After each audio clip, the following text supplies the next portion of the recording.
नमस्कार। बेले बेले कहीं केजाणी मन भितर प्रश्न उठे जे आमे जो ठाकुर ना हो कि आध्यात्मिक ना हो कि पर्वपर्वाणी ना हो जहाँ सब आम करूँ ता विश्वास पर आधारित ना अंधविश्वास पर आधारित। आज से संपर्क में आम आलोचना करवा कारण आज हूँ माघ अमावास्या त्रिवेणी अमावास्या। आज जो महाकुंभ मेला चली सेठी आज बुड़ पकाइले तार गोटे अनेक पवित्रता रही अनेक पुण्य मिलियो बोली मध्य विश्वास रही। तो आउ किछि कार्य आजिर दिन में कले अशुभ बोली मध्य कहुच्छी जे आजिर कार्य से सब कार्य करा वर्जनीय बोली मध्य कहुच्छी। तो एणु प्रश्न उठुची जे कोटा विश्वास कोटा अंधविश्वास। तो से संपर्क में आज आम आलोचना करवा। एथि आम सहित अतिथि रूप जोड़ी होती संस्कृति गवेषक डॉक्टर सन्यासी महाराणा। आगे नमस्कार। आज गोटे दृष्टिकोण जब आम देखा जमी आप महाकुंभ मेला चली सेठी माने लक्ष लक्ष कौन कोटी कोटी भक्त श्रद्धालु से पहुँची जाती बुड़ पकड़ापी। तो तार अर्थ निश्चित रूपे आज दिन में सेठी जब बुड़ पका जाए ताहले तार गोटे पुण्य अच्छी कि पवित्रता अच्छी एमती अनेक किसी जोड़ी होगी रोचे जोड़ा कि पॉजिटिव कथा आम कहवा। अन्यपटे आम देखुचे जे आज दिन में आउ किसी जिनस कार्य करने आज बारण करा जायछि। तो ताहले कोटा को आम विश्वास कहवा कोटा को आम अंधविश्वास कहवा।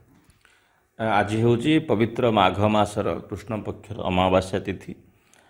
जो माघ मास को जो शीत ऋतुर शेष मास बोली कहुए जो 2 मास गर्भांत थाए शीत ऋतु या पर चलीज बसंत ऋतुर धरा को आगमन हम।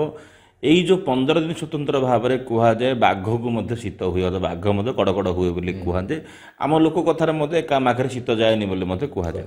गोटे सुंदर कथाटी हूँ आज दिनटी हूँ माघ मासर कृष्ण पक्षर अमावास्या जहाँ को त्रिवेणी अमावास्या बोली कहुए मौनी अमावास्या बोली कहुए एवं देवी विरजांकर आज हूँ जन्मोत्सव। तेबे जो संदर्भ टूटला आज दिनटी अमावास्या कहुए तिथि मानक भितर अमावास्या संक्रांति नक्षत्र भितर धनिष्ठा एसबू को शुभ नक्षत्र बोली कहुए ना। एसबू जिनिस मनीष जीवन में किसी सुधार आने क्रांति आने आमर पितृपुरुष माने कहतु विद्वान पुरुष माने कहतु बुद्धिजीवी माने कहतु कि समाज संस्कारक माने कहतु ए तिथि गुड़ा को तैयारी करछन्ति। तेबे तीनोटी जिनिस आज दिन तिथिर बहुत महात्म्य रोचे। प्रथम कथा हूँ आज हूँ अमावास्या ता सहित त्रिवेणी अमावास्या। त्रिवेणी अर्थ कौन? त्रि अर्थात 3 बेणी अर्थात धारा जोटी 3 धारा जहाँ को आम शास्त्र रे गंगा जमुना सरस्वती बोली कहुच्छी जो संगम बा प्रयागराज रे जो आज जो स्नान हबार अच्छी। तेरे प्रयागराज कुंभमेला विषय आम आगु आलोचना करें। मु पुणी थे कही रखापी चाहे जितेबले आपणकर मकर राशि रे चंद्रमा एवं सूर्य प्रवेश करती सेतेबले स्वतंत्र भाव में आमर कुंभमेला आयोजन होता है। किंतु जो तिथि बा खगोलीय कथा गणित शास्त्र कथा विचार करागला जो ज्योतिष शास्त्र माने विचार कले 144 वर्ष पर जो महाकुंभ मेला आसी तार जो विविध स्नान व्यवस्था अच्छी जमीक कि प्रथमे पौष पूर्णमी दिन जहाँ पुष्पूर्णमी बोली कहुए से दिन प्रथम शाही स्नान बा आखड़ा साधु सन्थ मैंने देवता मैंने स्नान करती अमृतर उद्गीरण हुए जहाँ अमृत स्नान बोली कहुई। द्वितीय स्नान रोचे आपणकर सूर्यंकर उत्तरायण सूर्य दक्षिणायन उत्तरायण मकर संक्रांति गति कले सी भी गोटे खगोलीय घटना थिला द्वितीय स्नान थिला। तृतीय स्नान हूँ आजिर स्नान अर्थात जो मौनी अमावास्या अच्छी त्रिवेणी अमावास्या अच्छी से दिन आजिर स्नान तापर आपण जी श्री पंचमी गोटे स्नान तापर आसवे माघ पूर्णमी गोटे स्नान एवं शेष स्नान आपणकर हम शिवरात्रि दिन। तेरे यही विधान भितर यही जो लक्षण गुड़ाक यही जो दिनांक गुड़िक निर्दिष्ट करागुड़ाक अत्यंत पवित्र दिन गुड़ाक यही दिन गुड़ाक से संगम मानक। अच्छा आप गोटे बड़ संदर्भ आसो नदी में कहीं स्नान कराए आम तो प्रतिदिन गाधुआ शौचर तो किसी अवकाश रहे असुविधा रहे समस्ते तो शुद्धपूत भाव रहती नदी में कहीं स्नान कराए। तेबे आम शास्त्र मानक लेखा जो नदी गुड़ाक आसे जो पहाड़ जंगल दे गति करी आसे पहाड़र खनिज मिनेराल्स कथा कहतु मिनेराल स्पर्श से वृक्षर औषधीय वृक्ष देकी आसे ता भितर यही तिथि गुड़ाक से औषधीय गुण बा मिनेराल तत्व गुड़ाक जाग्रत हुए एवं से समय स्नान कले एक्टिव होती मिनेराल्स एक्टिव से समय स्नान कले से दैवी गुण अधिकारी आम समस्ते होती। यह सहित आप देखते अमावास्या गुड़ा को देवी मानकर उद्देश्य एवं पितृपुरुष मानकर उद्देश्य समर्पण करा जायछि। आपण देखंतु आमर गोटे अमावास्या आसे महालया ଯେଉଁ ସମୟରେ ଆମେ ସମସ୍ତେ ଶ୍ରାଦ୍ଧ ଦିଅନ୍ତି। ଗୋଟିଏ ଅମାବାସ୍ୟା ଆସେ ଆପଣଙ୍କର ଦୀପାବଳି, ଯେଉଁଠି ପିତୃପୁରୁଷଙ୍କୁ ଶ୍ରାଦ୍ଧ ଦିଆଯାଏ। ଏବଂ ଅମାବାସ୍ୟା ଗୁଡ଼ାକରେ ପ୍ରାୟ ଦେଖନ୍ତୁ ଦେବୀ ଶକ୍ତି, ଯେଉଁ ପରାଶକ୍ତି ଅଛନ୍ତି ବା ଅପରାଶକ୍ତି ଅଛନ୍ତି, ଯେଉଁ ଏନର୍ଜିସ୍ ଅଛନ୍ତି, ସେମାନେ ଆକ୍ଟିଭେଟେଡ଼ ହୁଅନ୍ତି। ସେମାନଙ୍କ ଭିତରେ ଏକ ଖଗୋଳୀୟ ପରିବର୍ତ୍ତନ ଆସେ। ତାନ୍ତ୍ରିକମାନଙ୍କ ପାଇଁ ଏହି ଦିନ ଗୁଡ଼ାକ ବଡ଼ ସୁନ୍ଦର ଦିନ ଗୁଡ଼ାକ, ସାଧକମାନଙ୍କ ପାଇଁ, ଉପାସକମାନଙ୍କ ପାଇଁ ଏହି ଦିନ ଗୁଡ଼ାକ ବହୁତ ପ୍ରକୃଷ୍ଟ ଦିବସ ବୋଲି କୁହାଯାଏ। ତେବେ ଗୋଟିଏ କଥା ଆପଣ ସୁନ୍ଦର ଭାବରେ ମନେ ରଖନ୍ତୁ, ଆଜି ହେଉଛନ୍ତି ଉତ୍କଳର ଯେ ଅଧୀଶ୍ୱରୀ ଅଛନ୍ତି ବିରଜା ଦେବୀ, ଯେଉଁ ଯାଜପୁରରେ ବିରଜା ଦେବୀ ପ୍ରତିଷ୍ଠିତ ହୋଇଛନ୍ତି, ପ୍ରକୃତରେ ସେ ଯାଜପୁର ନା ଯାଜପୁର ନୁହଁ, ତା ନାଁ ହେଲା ଯଜ୍ଞପୁର। କାହିଁକି? ଏ ସୃଷ୍ଟିକର୍ତ୍ତା ପିତାମହ ବ୍ରହ୍ମା ଆସିକି ସେଠି ଯେଉଁ ବୈତରଣୀ ନଦୀର ଉତ୍ତର ବାଙ୍କ ଅଛି ସେଠି ବସିକି ଗୋଟେ ଯଜ୍ଞ କରିଥିଲେ ଏବଂ ସେ ଯଜ୍ଞ କୁଣ୍ଡରୁ ସାବିତ୍ରୀ ରୂପରେ ମା ବିରଜାଙ୍କର ଉତ୍ପତ୍ତି ହୋଇଥିଲା। ବିରଜା ଗୋଟିଏ ଏଭଳି ବିରଳ ମୂର୍ତ୍ତି, ବିରଜା, ଯେଉଁ ଝିଅଟି ବା ଯେଉଁ କୁମାରୀଟି ରଜସ୍ୱଳା ହେଇନି, ଅର୍ଥାତ୍ ଦେବୀ କୁମାରୀ ଭାବରେ ସେଠି ପୂଜା ପାଉଛନ୍ତି। ଆଉ ଯେଉଁ 51 ଶକ୍ତିପୀଠ ଅଛି ସେ ଭିତରେ ଗୋଟିଏ ପ୍ରମୁଖ ଶକ୍ତିପୀଠ ହେଉଛି ଆପଣଙ୍କର ବିରଜା କ୍ଷେତ୍ର।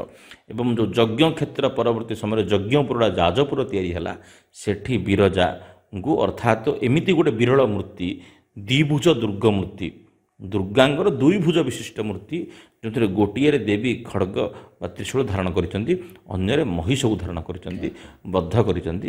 ସେହି ଦେବୀଙ୍କର ଆଜି ହେଉଛି ପ୍ରାକଟ୍ୟ ଦିବସ। ସେହି ଦେବୀ ଯେଉଁ ବିରଜା ଉତ୍କଳର ଅଧୀଶ୍ୱରୀ ଅଟନ୍ତି, ତାଙ୍କର ଆଜି ହେଉଛି ପ୍ରାକଟ୍ୟ ଦିବସ। ଆଜି ଦେବୀ ପ୍ରକଟ ହୋଇଥିଲେ, ତେଣୁ ଦେବୀଙ୍କ ସ୍ୱତନ୍ତ୍ର ଭାବେ ସମର୍ପିତ ଅଛି। ତା ସହିତ ଆଜିର ଦିବସକୁ ମୌନୀ ଅମାବାସ୍ୟା ବୋଲି କୁହାଯାଏ। ଯେତେବେଳେ ଦେଖନ୍ତୁ ରାମଚନ୍ଦ୍ର ବନବାସରେ ଥାଆନ୍ତି ଏବଂ ବନବାସରେ ଥିବା ସମୟରେ ସୀତା ହରଣ କରି ନିଆଯାଏ ରାବଣ, ସେ ସମୟରେ ଜଙ୍ଗଲ ସାରା ବୁଲି ବୁଲି ରୋଦନ କରନ୍ତି ରାମଚନ୍ଦ୍ର। ସେ ସମୟରେ ସବୁ ଗଛ ପାଖରୁ ସେ ଶିଖନ୍ତି ଯେ ରୋଦନର କିଛି କାରଣ ନାହିଁ, ଅରଣ୍ୟ କି ରୋଦନ ବୋଲି କଥା କୁହାଗଲା।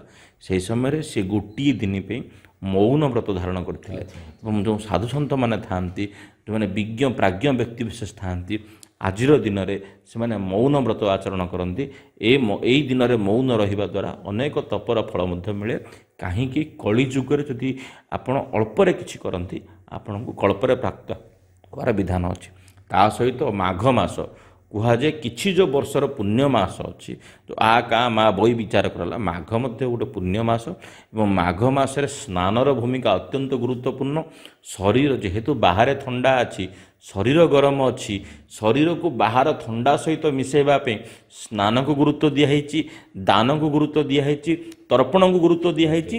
ଏବଂ ସେହି ମତ ଅନୁସାରେ ଏହି ତ୍ରିବେଣୀ ଅମାବାସ୍ୟା ଦିନ ଯେଉଁମାନେ ଯାଇକି ପ୍ରୟାଗରାଜ ନହେଲେ ମଧ୍ୟ ନିଜର ନିକଟସ୍ଥ ପୁଷ୍କରଣୀ କଥା କୁହନ୍ତୁ, ନଦୀ କଥା କୁହନ୍ତୁ, ଜଳାଶୟ କଥା କୁହନ୍ତୁ, ସେଠି ଯଦି ବୁଡ଼ ଦିଅନ୍ତି ବା ସ୍ନାନ କରନ୍ତି, ବ୍ରାହ୍ମଣଙ୍କୁ ଦାନ କରନ୍ତି, ତର୍ପଣ କରନ୍ତି, ପିତୃପୁରୁଷଙ୍କୁ, ଦେବ ଲୋକଙ୍କୁ, ଇଷ୍ଟ ଲୋକଙ୍କୁ, କୂଳ ଲୋକଙ୍କୁ, କୂଳ ଦେବତାଙ୍କୁ ପ୍ରାପ୍ତ ହୁଏ ବୋଲି ମଧ୍ୟ ବିଚାର କରାଯାଇଛି। ଅମାବାସ୍ୟା ଗୋଟେ ବିଷ୍ଟି ନକ୍ଷତ୍ର ବା ବିଷ୍ଟି ବେଳା ହେଲେ ମଧ୍ୟ ବେଳେବେଳେ କିଛି ଅମାବାସ୍ୟା ଏମିତି ଆସେ ଯେଉଁ ସମୟରେ କି ଆମ ଭିତରେ ସେ ଏନର୍ଜିସ୍ ଆକ୍ଟିଭେଟେଡ଼ ହୁଏ ଏବଂ ଆମେ ଆମ ଅରା ଦ୍ୱାରା ସେ ଏନର୍ଜିକୁ ଆକ୍ଟିଭେଟ୍ କରିବାର ଗୋଟେ ପ୍ରକୃଷ୍ଟ ସମୟ ଅଟେ। ତେଣୁ କୌଣସି ସମୟ ଖରାପ ନୁହେଁ। ସର୍ବମଙ୍ଗଳେ ଜଗନ୍ନାଥ ଚିନ୍ତା କରିକି, ମହାପ୍ରଭୁଙ୍କୁ ଚିନ୍ତା କରି ଆମେ କର୍ମ କରିବା ଦରକାର। ଆମର ଯେଉଁ ଧର୍ମଶାସ୍ତ୍ର ଅଛି, ଆମ ତିଥି ବିଷୟରେ ଯେଉଁ ଜ୍ଞାନ ଦେଇଛନ୍ତି, ଆମ ଧର୍ମଶାସ୍ତ୍ର ଆମକୁ ପୂର୍ବରୁ ସୂଚନା ଦେଇଛି ଯେ ଆଜିର ଦିନଟି ଉଚିତ, ଭଲ ଏବଂ ଆଜିର ଦିନରେ କ୍ରାନ୍ତି ନେଇ ଜୀବନରେ କିଛି ନୂଆ କରିବା ନେଇ ଆମେ ଆଗକୁ ବଢ଼ିବା। ଆ ପଛରେ ନା ଅନ୍ଧବିଶ୍ୱାସ ଅଛି ନା ମୁଢ଼ିବାଜି ଅଛି, ଇଏ ସମ୍ପୂର୍ଣ୍ଣ ବିଶ୍ୱାସର କଥା, ଶ୍ରଦ୍ଧାର କଥା ଆଉ ସମର୍ପଣର କଥା। ନିଶ୍ଚିତ ରୂପେ ଶ୍ରଦ୍ଧାର କଥା, ସମର୍ପଣର କଥା, ବିଶ୍ୱାସର କଥା, ତାକୁ ଆଧାର କରି ହିଁ ମାନବ ସମାଜ ଆଗେଇ ଯାଇଛି। ଆଉ ଯଦି ଆମେ ପୁଣ୍ୟ କଥା କହିବା ତାହେଲେ ନିଶ୍ଚିତ ରୂପେ ଏସବୁକୁ ଆଧାର କରି ହିଁ ମାନବ ସମାଜରେ ଯେଉଁ ଭକ୍ତ ଶ୍ରଦ୍ଧାଳୁମାନେ ଅଛନ୍ତି ସେମାନେ ତାହା ପ୍ରାପ୍ତ କରୁଛନ୍ତି। ଆଜିର ପ୍ରସଙ୍ଗକୁ ଏଇଠି ରଖି ଆପଣଙ୍କ ସାଥୀ ପ୍ରକାଶ ପରିଡ଼ା ବିଦାୟ ଦିଅନ୍ତୁ। ପୁଣି ଥରେ ଆଉ ଏକ ପ୍ରସଙ୍ଗ ନେଇ ଆପଣଙ୍କ ସହିତ ଆମେ ଯୋଡ଼ି ହେବୁ। ନମସ୍କାର।